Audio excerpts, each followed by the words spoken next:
నమస్తే అండి, మీరు ఎలా ఉన్నారు? మేమైతే చాలా బాగున్నాము. ఈ కార్తీక మాసంలో అండి మనం నాన్ వెజ్ తినాం కదండి, తినని వాళ్ళకి ఈ కర్రీ చాలా బాగుంటుందండి. ఈ మిల్ మేకర్ మునక్కాయ వేసి చేస్తే మునక్కాయ మటన్ తిన్నంత బాగుంటుందండి పిల్లలకి. ఈ కర్రీ ఎలా చేయాలో చూద్దాం రండి. మనం ముందుగా 1 కప్పు మిల్ మేకర్ తీసుకుందామండి, 1 కప్పు మునక్కాయలు. ఇప్పుడు ఈ మిల్ మేకర్ని మనం నీళ్లు బాగా బాయిల్ చేసేసి అందులో వేద్దామండి. చూసారు కదండి, ఇలా ఒక గిన్నెలో వాటర్ బాగా మసలు పెట్టుకున్నాము. ఇప్పుడు ఈ meal maker 1 cup meal maker అందులో వేసేస్తున్నాము. ఇవి దించి పక్కకి పెట్టేసుకుందామండి. ఇంకొక గిన్నెలో కొంచెం వాటర్ వేసుకొని శుభ్రంగా కడుక్కున్న మునక్కాయలు వేసుకుందామండి. వేసి కొద్దిగా ఉప్పు వేసుకొని ఉడికించుకుందాం. కొద్దిగా ఉప్పు వేసి మూత పెట్టి ఉడికిచ్చేసుకుందాం. చూసారు కదండి, మన మునక్కాయ ముక్కలు ఉడికిపోయాయి. దించి పక్కన పెట్టేసుకుందాం.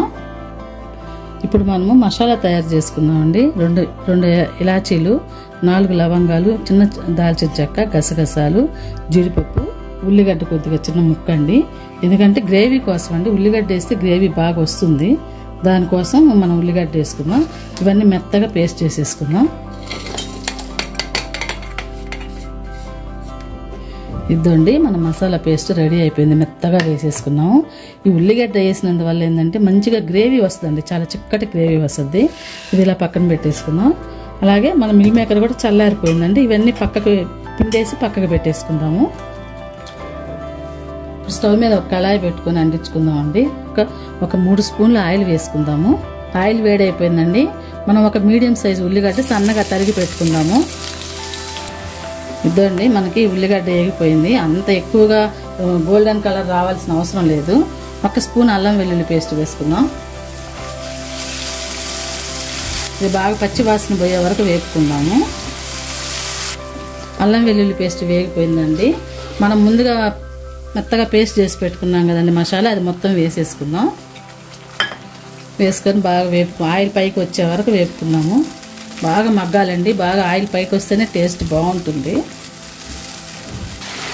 ఇదండి మసాలా మగ్గి ఆయిల్ పైకి వచ్చింది కదండి. ఒక 1/2 స్పూను గరం మసాలా వేసుకుందాం.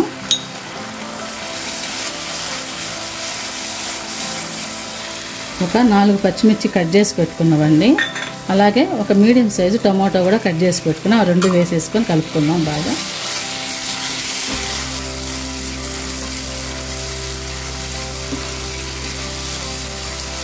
ఒక 1/2 స్పూన్ పసుపు వేసుకున్నామండి.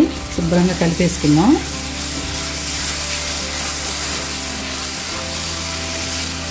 మంచి స్మెల్ వస్తుందండి. బాగా గుమగుమలాడుతూ మటన్ చికెన్ చేసేటప్పుడు వచ్చే స్మెల్ వస్తుంది. చాలా బాగుంది స్మెల్. ఇప్పుడు 1 స్పూన్ కారం వేసుకుందామండి.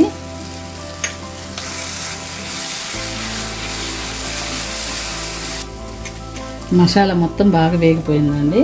ఇప్పుడు మనం ముందుగా వేడి నీళ్ళలో వేసి పిండి పెట్టుకున్న మిల్ మేకర్ ఉంది కదండి, ఇది వేసేసుకుందాం.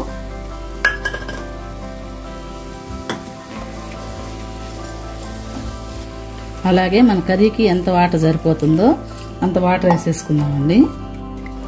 ఇప్పుడు మనం ఉప్పు వేసుకుందామండి. మునక్కాడలో కొంచెం వేసాం కదండి ఉడికిచ్చేటప్పుడు, దానికోసం కొద్దిగా వేసుకుందాం, తర్వాత చూసుకొని వేసుకోవచ్చు. ఇప్పుడు అలాగే మనం ముందుగా ఉడికించుకున్న మునక్కాడలు కూడా వేసేసుకుందామండి. ఇందులో వేసి కలిపేసుకుందాము.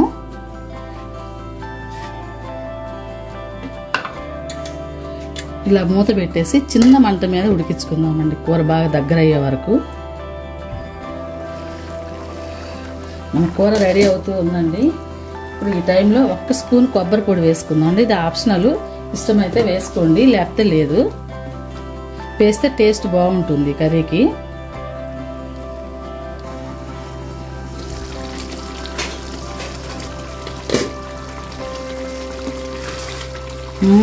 మిల్ మేకరు మునక్కాయ కర్రీ రెడీ అయిపోయిందండి.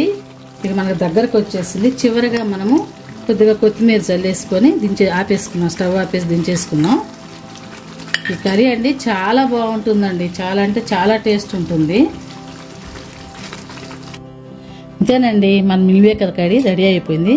చూసారు కదా ఎంత చక్కగా, ఎంత బాగుందో. చపాతీలకైనా, రోటీకైనా, రైస్లో అయినా, దేనిలైనా చాలా బాగుంటుందండి కర్రీ. ప్లేట్ తీసుకొని సర్వింగ్ చేసుకోవటమేనండి.